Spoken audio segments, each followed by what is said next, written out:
जिस तरीके से हमने इंडिया और पाकिस्तान में जो ये सैन्य का कॉन्फ्लिक्ट देखा, आर्म फोर्सेस के बीच में ये जो पूरा एक छोटा सा जंग देखा 4-5 दिनों का, और उस समय सेंटर का ये अनाउंसमेंट कि ऑल पार्टी डेलीगेशंस होंगे जहाँ पर सारे पॉलिटिकल पार्टीज़ के लोग होंगे और वो इंडिया का zero tolerance policy towards terrorism को आगे लेकर जाएंगे और पाकिस्तान को आइसोलेट करने की कोशिश करेंगे।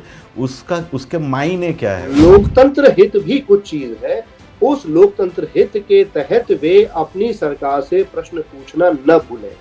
यह आवश्यक है कि अपनी सरकार को लगातार कटघरे में किया जाता रहे कि आखिर ये सारे प्रश्न इनके हमें जवाब चाहिए। ऑपरेशन सिंदूर लॉन्च होता है, हमें कुछ नहीं पता है कौन कर रहा है, क्या कर रहा है। हमारे पास सिर्फ एक व्यक्ति की तस्वीरें आती हैं पहलगाम हमले से अंत तक। वह व्यक्ति कभी एनएसए के साथ है, कभी हमें पता चलता है कभी वो एयर चीफ के साथ है, आर्मी चीफ के साथ है, और 4 दिन ये ऑपरेशन चलता है। उसके बाद पहला प्रश्न सरकार से पूछा जाना चाहिए कि आपने अपने पूरे 11 साल के इतिहास में कभी किसी ऑपरेशन में, कभी किसी नीति में, कभी आपने किसी दलगत कोई राय की जरूरत नहीं समझी है।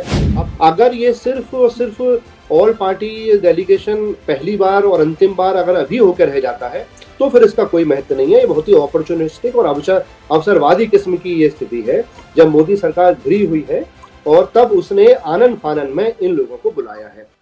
नमस्कार, वायर की इस बातचीत में आपका स्वागत है। मैं अजय आशीर्वाद, वायर का राजनीतिक संपादक, और आज हम बात करेंगे ऑल पार्टी डेलीगेशंस के बारे में। ऑल पार्टी डेलीगेशंस, जैसा कि आप लोग जानते हैं कि किस सरकार के द्वारा एक इनिशिएटिव लिया गया है जहां पर कई सारे ऑपोजिशन के पार्टीज़ और बीजेपी की तरफ से भी बहुत सारे एमपीज़ और उनके बड़े नेता 7 डेलीगेशन में 30 कंट्री का सफ़र करेंगे अगले और ये जो अलग अलग देशों में वो जाकर उनका एक सरकार का ये कहना है कि डेलीगेशन एक नेशनल कंसेंसस को दिखाता है कि किस तरीके से टेररिज्म को लेकर जो इंडिया का ज़ीरो टॉलरेंस पॉलिसी है उसको जाकर वो पाकिस्तान जाकर इन 30 देशों में वो अपना स्टैंड बताएंगे और ये जो नेशनल यूनिटी है उससे पाकिस्तान को आइसोलेट करने में उनका एक ये ऑल पार्टी डेलीगेशन का प्रयास रहेगा। तो अब जाहिर सी बात है कि ये ऑल पार्टी डेलीगेशंस नई बात तो नहीं है। पहले भी जब टेररिस्ट अटैक्स हुए थे तो ऑल पार्टी डेलीगेशंस का मुहिम सरकारों ने लिया है, लेकिन जिस तरीके से हमने इंडिया और पाकिस्तान में जो ये सैन्य का कॉन्फ्लिक्ट देखा, आर्म फोर्सेस के बीच में ये जो पूरा एक छोटा सा जंग देखा 4-5 दिनों का, उसके बाद ये तय करना जब ऑपोजिशन और उस समय सेंटर का ये अनाउंसमेंट कि ऑल पार्टी डेलीगेशंस होंगे जहाँ पर सारे पॉलिटिकल पार्टीज़ के लोग होंगे और वो इंडिया का zero tolerance policy towards terrorism को आगे लेकर जाएंगे और पाकिस्तान को आइसोलेट करने की कोशिश करेंगे। उसके मायने क्या है, उसके हमारे देश की राजनीति में क्या मायने हैं और अंतर्राष्ट्रीय स्तर पर भारत की जो छवि है उसको बनाने में उसकी राजनीति और में क्या मायने हैं, इन सारी चीज़ों को हम आज डिस्कस करेंगे। और आज हमारे साथ जुड़ रहे हैं वायर हिंदी के संपादक आशुतोष भारद्वाज, और हम दोनों मिलकर इसको एक अनपैक करने की कोशिश करेंगे, इसके सारे मायने समझने की कोशिश करेंगे, और आने वाले दिनों में ये जो लगातार हमने जो पॉलिटिकल पोलराइजेशन देखा था, ऑपोजिशन एक तरफ और सरकार एक तरफ, उसको वो पोलराइजेशन, उस ध्रुवीकरण का कम होना भारतीय राजनीति के लिए क्या मायने रखता है, इन सब सवालों पर आज हम बात करेंगे। आशुतोष, आपका बहुत बहुत स्वागत है।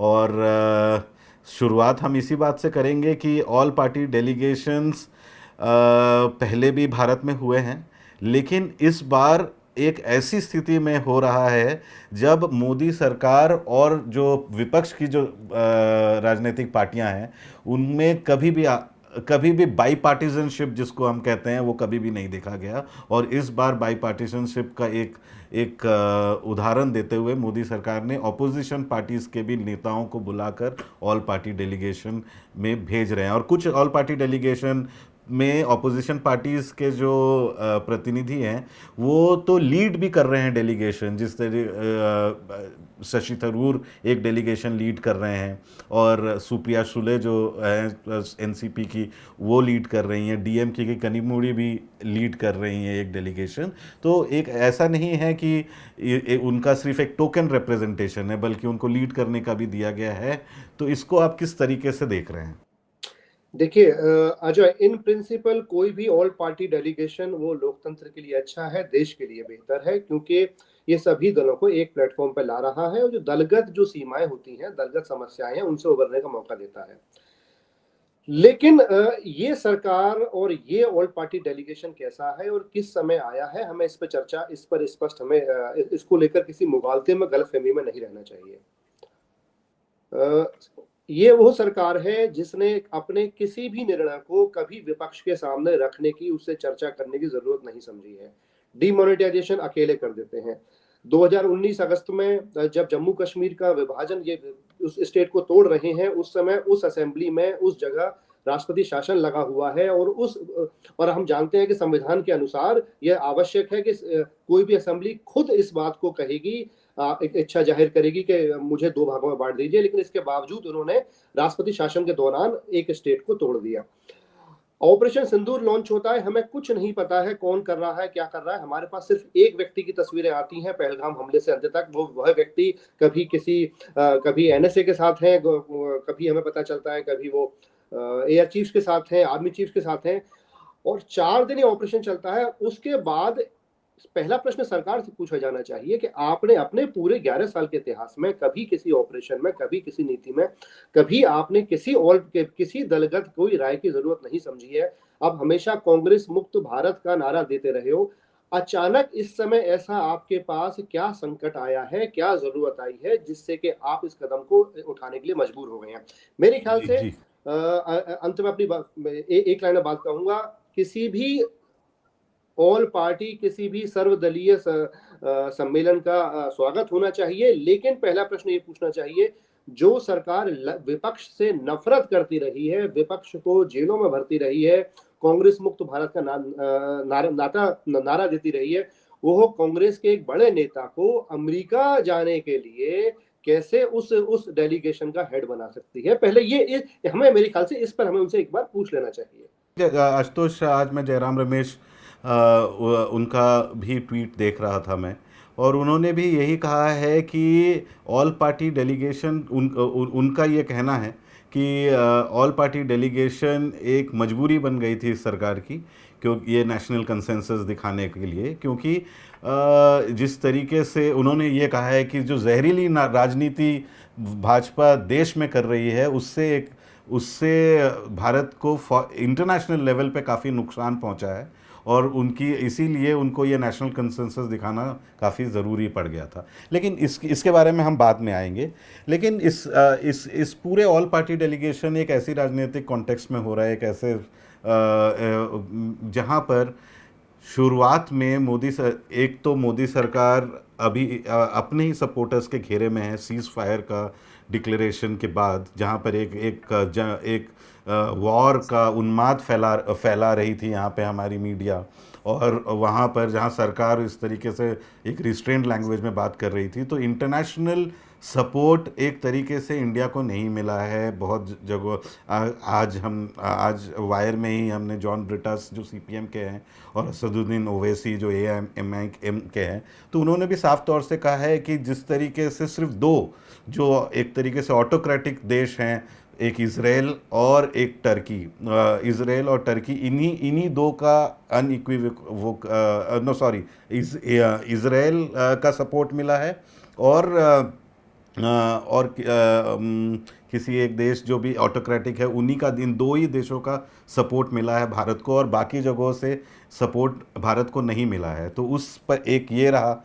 दूसरा है कि विपक्ष जो पहलगाम अटैक के बाद बहुत सारे सवाल पूछ रही थी। एक इंटेलिजेंस फेलियर का सवाल पूछ रही थी, दूसरा ये पूछ रहे थे कि वहाँ पर पहलगाम जहाँ जो टूरिस्ट साइट है वहाँ पर सिक्योरिटी क्यों नहीं थे, और हेल्प पहुँचने में भी बहुत दिक्कतें हुई। प्लस उसके उसके बाद जिस ये इन तरीके के सवालों को बार बार विपक्ष उठा रही थी। लेकिन अब एक तरीके से मोदी सरकार का ये क्या एक तरीके से एक दाव है कि विपक्ष को अपने साथ अगर सम्मिलित कर ले तो ये इस तरीके के जो सवाल मोदी सरकार पे जो नेशनल सिक्योरिटी रिलेटेड जो सवाल थे वो अब नहीं पूछे जाएंगे। एक तरीके से ऑपोजिशन को ब्लंट करने का तरीका है क्या ये? अजय, आपने दो बातें कही हैं, अपोजिशन वाली और इंटरनेशनल डिप्लोमेसी वाली, दोनों को अलग तरह से देखते हैं कि अगर ये अपोजिशन को अपने साथ लाने का तरीका है तो इसका स्वागत हो सकता है। लेकिन क्या यह सिर्फ और सिर्फ इसी दरमियान है, इसी वक्त है जबकि मोदी सरकार घिरी हुई है, या यह ऐसी जो परिपाटी है हम आगामी 4 वर्षों में भी देखने वाले हैं? अगर ये सिर्फ और सिर्फ ऑल पार्टी डेलीगेशन पहली बार और अंतिम बार अगर अभी होकर रह जाता है तो फिर इसका कोई महत्व नहीं है। ये बहुत ही अपॉर्चुनिस्टिक और अवसरवादी किस्म की ये स्थिति है जब मोदी सरकार घिरी हुई है और तब उसने आनन फानन में इन लोगों को बुलाया है। मैं एक बात का आपको यहाँ ध्यान दिलाऊंगा कि आप देखें कि इन्होंने लोग कैसे चुने हैं। इन्होंने शशि थरूर को अमेरिका के लिए चुना है, इन्होंने ओवैसी को सऊदी अरेबिया, कुवैत और बहरीन के लिए चुना है। हम जानते हैं ओवैसी को, जिनको और जिनकी पार्टी को पूरे समय राइट विंग कोसता रहता है, टोल करता रहता है, उनको ये किन जगहों पर भेज रहे हैं? सऊदी अरेबिया, कुवैत और बहरीन भेज रहे हैं। और मुझे मेरे ख्याल से स्पष्ट करने की कोई यहाँ आवश्यकता नहीं है कि इसके सांकेतिक अर्थ क्या है। तो मोदी सरकार बहुत ही शातिर और सयाने तरीके से इन्होंने ये चुना है अपनी डिप्लोमेटिक आउटरीच को बेहतर करने के लिए। लेकिन प्रश्न ये उठता है फिर, अब चूंकि अब इंटरनेशनल की बात आएगी, ऐसा 4 दिन, केवल 4 दिन लड़ाई चली है, केवल 4 दिन, और अभी तक भारत ने अपने कोई ऑफिशियल लॉस राफेल या किसी को स्वीकारा नहीं है। तो ऐसी क्या जरूरत आन पड़ गई 4 दिन की लड़ाई के बाद कि हमें ऑल पार्टी डेलीगेशन 7 बनाए हैं हमने और दुनिया भर के देशों में भेज रहे हैं? आप देखें, ऑस्ट्रेलिया से, ओशियनिया से लेकर अमेरिका तक, अफ्रीका, मिडिल ईस्ट और रशिया और यूरोप, आखिर क्या जरूरत है? पहले तो ये बताया जाए कि इतना बड़ा डिप्लोमेटिक आप मैसिव आउटरीच कर रहे हैं, इसकी वजह क्या है? आखिर क्यों जरूरत पड़ रही है आपको? आप एक और बात यहाँ हो जाए आशुतोष, जैसे मैंने बताया कि इंडिया को भारत को जो पूरा अनइक्विवोकल सपोर्ट सिर्फ 2 ही देशों से मिला है, इजराइल और अफगानिस्तान से। मैं वही कह रहा हूँ कि आखिर डिप्लोमेटिक फेलियर हुआ ही क्यों है ये? मतलब इसकी वजह, मतलब हम जानते हैं, मैं क्वेश्चन कर रहा हूं कि पहले उनसे पूछा जाना चाहिए कि आखिर आपको जरूरत क्या पड़ी। आपने इससे पहले 2 उदाहरण दिए थे, अभी हम बात कर रहे थे कि इससे पहले 2 और बहुत ही प्रख्यात ऑल पार्टी डेलीगेशंस रहे हैं। एक था 94 में जब नरसिम्हा राव ने leader of opposition Atal Bihari Vajpayee के नेतृत्व में पाकिस्तान के खिलाफ अपना पक्ष रखने के लिए भेजा था, और दूसरा था 2008 में जब मनमोहन सिंह ने 2008 बम्बई अटैक के बाद भेजा था। लेकिन गौर करें अजय, उन दोनों ही घटनाक्रमों में रूलिंग पार्टी और अपोजिशन, उनके बीच जबरदस्त तालमेल था, पूरे समय चर्चाएं होती रही थी। यहाँ कोई तालमेल नहीं रहा है, यहाँ किसी किस्म का कोई तालमेल नहीं है। वाजपेयी को हेड बना के भेजा गया था और वाजपेयी के जो साथ थे सलमान खुर्शीद थे, और मुझे याद आ रहा है हामिद अंसारी भी थे।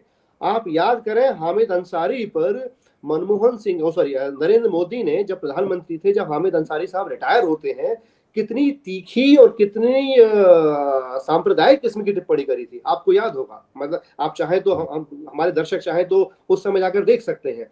तो ये वो सरकार है जो मुसलमान समुदाय को पिछले 11 साल से निरंतर प्रताड़ित कर रही है, और अब जब वक्त आ रहा है तो वो ओवैसी को सऊदी अरेबिया, कुवैत और बहरीन भेज रहे हैं। तो प्रश्न फिर से उनसे पूछा जाना चाहिए, मैं ढील कतई बरतना नहीं चाह रहा, कि आखिर आपका डिप्लोमेटिक फेलियर हुआ क्यों है? वो भी 4 दिन में केवल।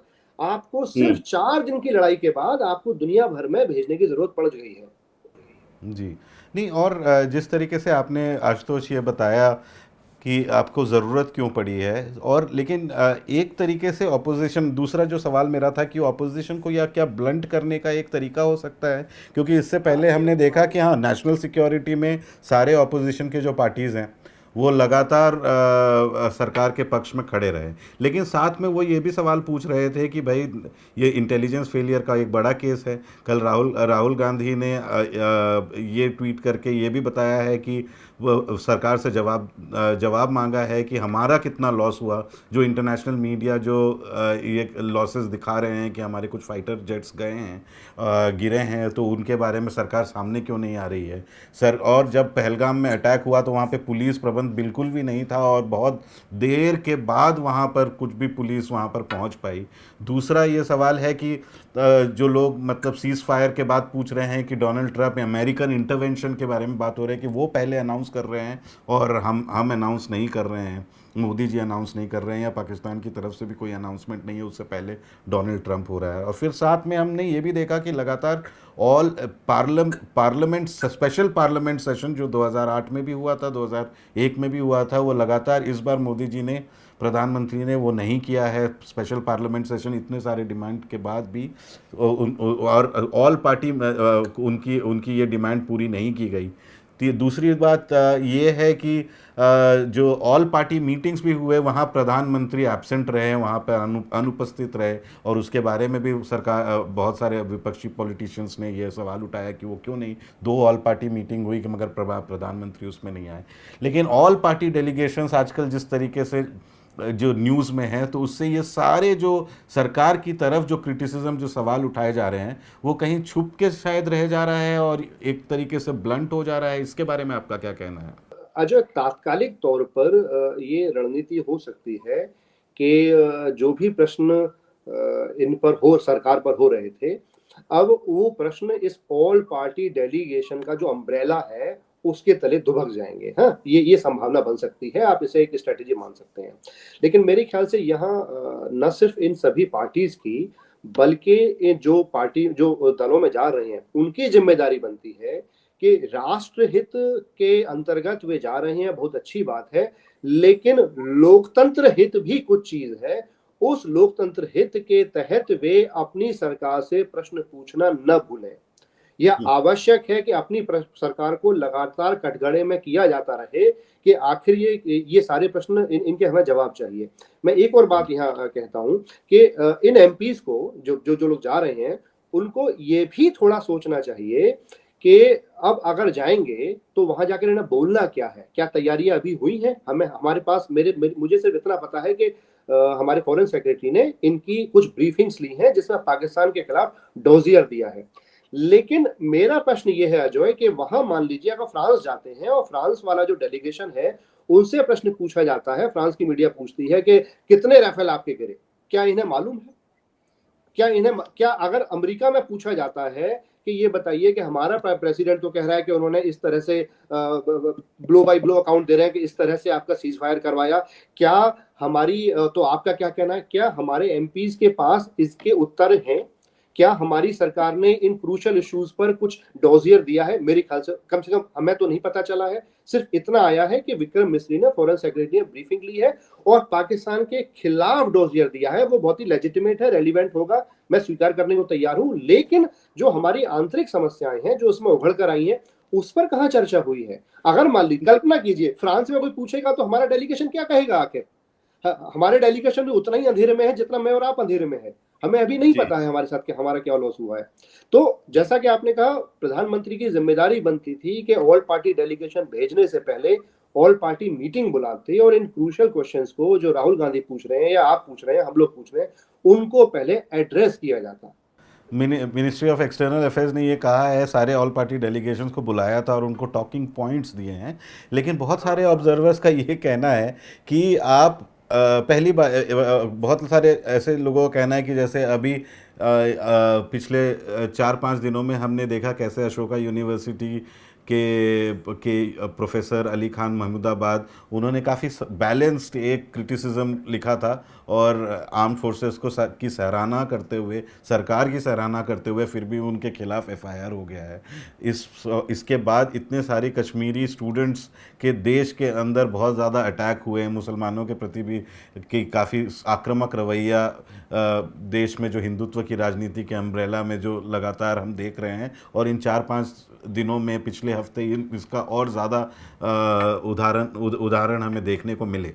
तो बहुत सारे लोगों का ये कहना था कि अगर ऑल पार्टी डेलीगेशन से अगर ये पूछा जाए कि भाई आप ऐसा कह रहे हैं कि आपने एक पूरा सेक्युलर दृश्य दिखाया, आपने आपको पाकिस्तान से अलग करके दिखाया कि पाकिस्तान एक इस्लामिक रिपब्लिक है और हमारा देश जो है वो एक सेक्युलर रिपब्लिक है, लेकिन इस तरीके की राजनीति क्यों नहीं हो रहा हो, इस तरीके की राजनीति मोदी सरकार के अंडर क्यों हो रही है, तो हो सकता है डेलीगेशन के पास जवाब ना हो कोई बोलने के लिए।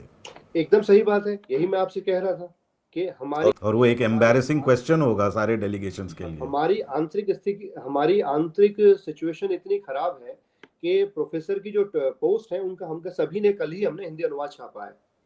कोई भी व्यक्ति देख ले, वो प्रोफेसर की पोस्ट जो है वो हर पोस्ट का अंत जय हिंद से करते हैं। और पहलगाम अटैक के बाद की जो उनकी पोस्ट है वो इतनी स्ट्रिक्ट है, कहते हैं कि आतंकवादियों को कटघरे में खड़ा होना चाहिए और न्याय मिलना चाहिए इत्यादि इत्यादि। और मेरा दिल द्रवित हो रहा है उनकी जो पीड़ित लोग हैं उनको देखकर। ऐसे व्यक्ति को हमने, ऐसे अशोका यूनिवर्सिटी के प्रोफेसर को जेल में डाल रखा है, 14 दिन की जुडिशियल रिमांड मिली है, सोचिए कल उनको। तो ये बड़े प्रश्न तो ये हैं। इन प्रश्नों को आखिर हमारे एमपी कैसे एड्रेस कर पाएंगे अगर अगर कोई इनसे पूछेगा तो? क्या इनको लगता है? आज तो एक चीज़ और, मैं ये पहली बार आपने डिमोनेटाइजेशन का हवाला दिया, उसके बाद आप देखिए राम जन्मभूमि का कॉन्सिक्रेशन सेरेमनी हुआ या फिर कोविड में हुआ, हमने लगातार देखा कि बीजेपी और जो भारत सरकार है उनके रवैये में ज़्यादा फर्क नहीं दिखा। लगातार उसी एक ही प्लेन में वो दिखे।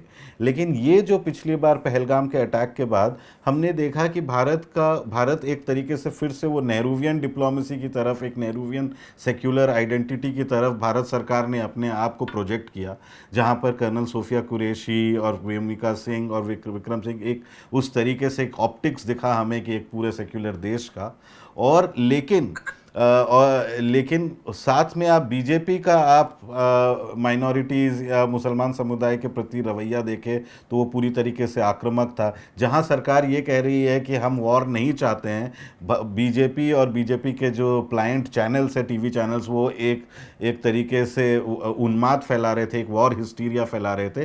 तो लगातार भारत सरकार और बीजेपी के बीच में अभी भी आप देखें कि भारत सरकार एक ऑल पार्टी डेलीगेशन भेज रही है, सारे लोगों को साथ में मिलाकर एक यूनाइटेड प्लेटफॉर्म दिखाने की कोशिश कर रही है, मगर वहाँ पर ही अमित मालवीय जो बीजेपी के मेन आईटी सेल हेड है, वो राहुल गांधी को मीर जाफ़र कह रहे हैं और लगातार बीजेपी के लीडर्स की तरफ से अपोजिशन के लिए धमकी और वही सारी चीज़ें जो हिंदुत्व की राजनीति में और मुसलमानों के प्रति, आप कहीं पर भी देखिए विजय जो मध्य प्रदेश के मिनिस्टर है, उन्होंने वो क्या बोल रहे हैं। अली खान महमूदाबाद का एक केस रहा और अलग अलग जगहों में कश्मीरी लोगों पे जो आक्रामक हो रहा है। तो एक तरीके से मतलब ये क्या समन्वय, बीजेपी हमेशा कहती है कि हमारा एक समन्वय है हमारे सरकार और हमारी पार्टी के बीच में, क्या वो समन्वय टूटता हुआ दिख रहा है आपको, या एक तरीके से ये अभी तक रिजॉल्व नहीं कर पा रहे कि डोमेस्टिक पॉलिटिक्स और उनकी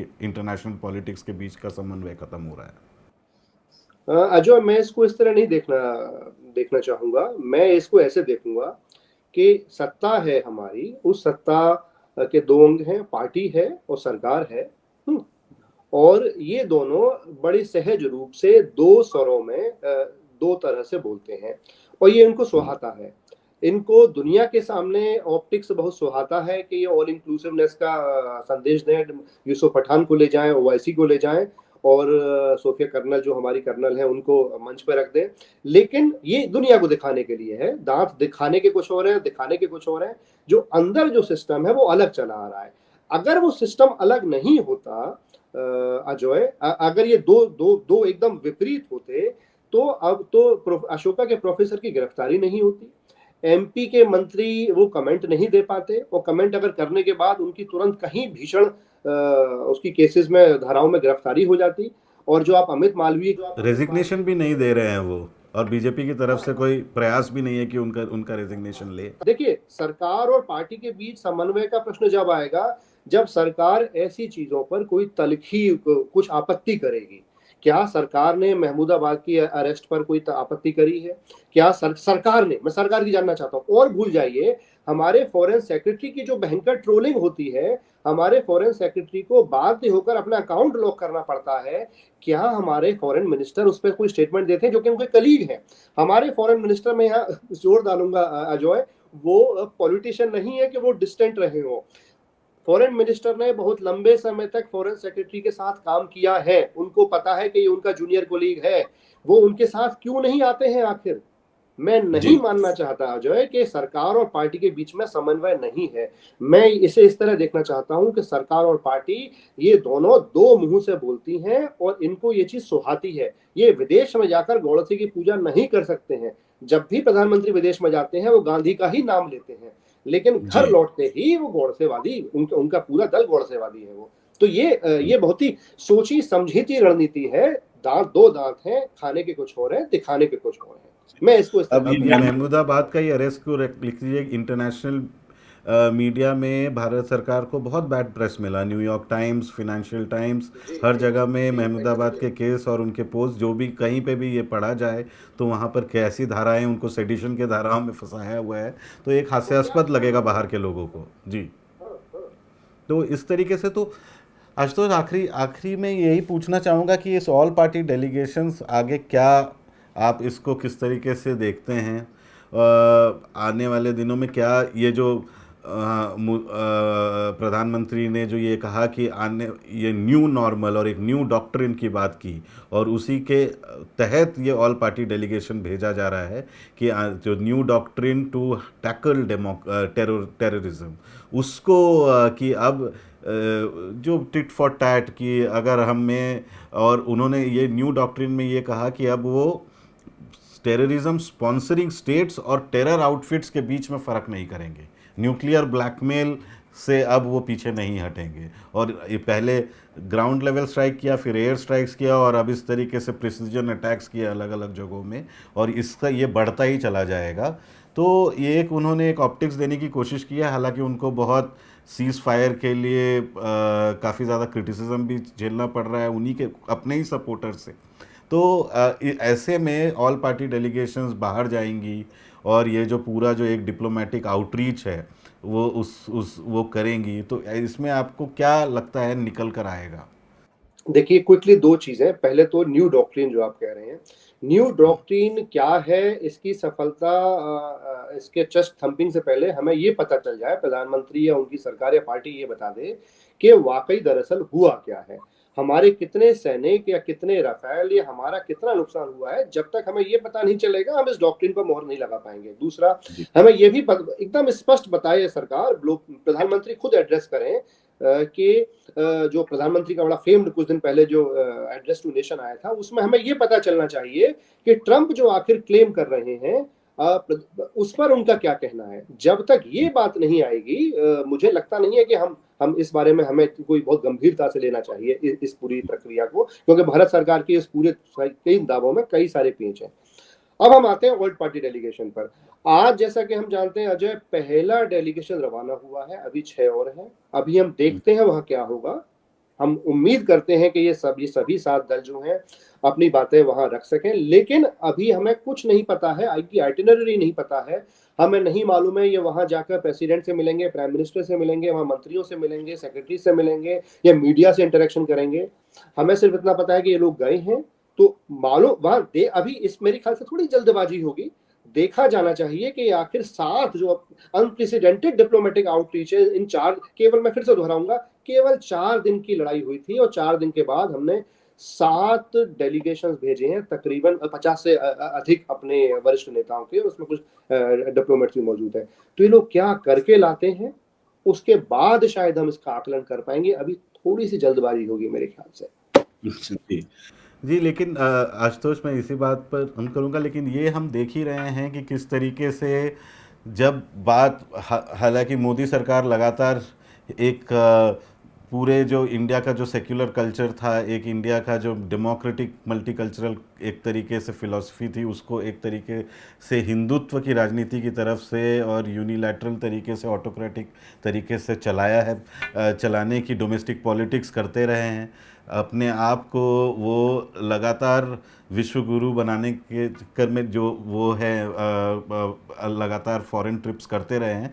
लेकिन जब ऐसी विपदा आती है, जब इस तरीके से एक टेरर अटैक होता है, तो मोदी सरकार को फिर से वापस अपना जो इंडिया की जो छवि है विश्व में उसी पर ही जाना होता है। और वो विश्व गुरु वाला जो अपना जो एक सॉफ्ट पावर से एक बिग पावर बनने की जो उन्होंने देश में घोषणा की थी वो ख़त्म करके जो इंडिया की जो सोची समझी जो फॉरेन पॉलिसी रही है पिछले 70-75 सालों में, उसी के पे वापस जाना होता है, जहाँ पर वो एंटी मुस्लिम पॉलिटिक्स करते हैं लेकिन फिर भी सरकार को ये दिखाना होता है कि वो एक सेक्युलर देश। तो एक तरीके से ये समझ, और ऑल पार्टी जहाँ पर लगातार ध्रुवीकरण की जो राजनीति करके और ध्रुवीकरण को और शार्प बनाने की राजनीति लगातार मोदी सरकार और बीजेपी करती आई है, वहाँ पर एक ऐसे समय में वो बाई पार्टीजनशिप की बात कर रही है, जहाँ पर ऑपोजिशन और विपक्ष को साथ में लेने की बात कर रही है। तो आप ये चीज़ों से समझ में आता है कि जो भारत की जो अपनी जो पुरानी छवि थी, जो ओल्ड इंडिया है, और जो है कहीं ना कहीं ऐसा समझ में आता है कि जो न्यू इंडिया बनाने वाले ओल्ड इंडिया का सहारा ले रहे हैं। और इसी बात में आपके लास्ट कमेंट्स लेकर इस शो को हम ख़त्म करेंगे। आपने न्यू और ओल्ड इंडिया की बात कही अजय, मैं फिर से यहाँ एक अंडरलाइन करूंगा, ये जो ओल्ड इंडिया बना अब उसकी ओर जा रहे हैं, इंक्लूसिवनेस की ओर जा रहे हैं, तो उसमें भी दुर्भाग्य देखिए देश का, विनम्रता के साथ नहीं जा रहे हैं, उसमें भी अकड़ और अहंकार के साथ जा रहे हैं। बहुत अच्छा होता अगर इन्होंने दलगत मीटिंग बुलाई होती और कहा होता अच्छा चलिए हम आपसे दो लेते हैं आपके, इन्होंने उस रिजिजू का स्टेटमेंट देखिए, वो कहते हैं कि हम बाध्य नहीं हैं हम किसी से पूछने के लिए। यहाँ भी अपनी एरोगेंस अपनी अहंकार ये लोग नहीं, ये सत्ता सरकार नहीं त्याग पा रही है। ये इसलिए मुझे अब ठीक है अच्छी बातें जा रही हैं, मुझे ये जो पूरी स्थिति बनी है इसको लेकर हमारे देश की स्थिति सुधरेगी इसमें कोई शक है। ओल्ड इंडिया की ओर गए हैं, मजबूरी से गए हैं, अहंकार के साथ गए हैं, इच्छा के तहत और विनम्रता के तहत नहीं गए हैं, और इन दोनों स्थितियों में जमीन आसमान का अंतर है। जी धन्यवाद आशुतोष हमें साथ जुड़ने के लिए, और नमस्कार। इसी के साथ हम अपना ये शो समाप्त करते हैं। जी थैंक यू।